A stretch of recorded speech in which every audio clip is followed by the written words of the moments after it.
Hello, what's up guys? Ito naman po tayo muling nagbabalik, kapal ng mukha. Ayan, ha?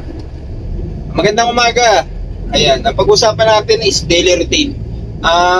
Sa mga pang-araw-araw natin ginagawa, ayan, minsan nakakaumay, minsan nakakapagod, minsan nakakapanglata. Pero needs natin gumalaw kasi sa mga bagay na hindi lang, kaya lang tayo gumagalaw dahil sa wala.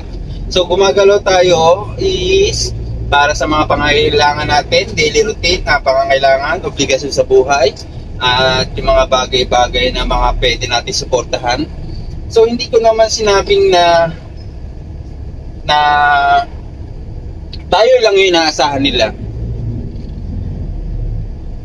Pero kailangan natin kumilos at gumalaw para sa mga pangangailangan, sa obligasyon, sa pang-araw-araw, lalo na yung mga nakapaligid sa atin, na inaasahan. Saka, siyempre, alagaan mo yung sarili mo, hindi pwede, hindi ko mo na mas nakakakilos ka ng maayos, as nakakakilos ka at nakaya mo yung mga bagay-bagay, ibig sabihin, larga lang. Pero alagaan mo rin yung sarili mo kasi ikaw rin magiging kaawa-awa kapag may hindi naging maganda ang sitwasyon ng pangangatawan mo.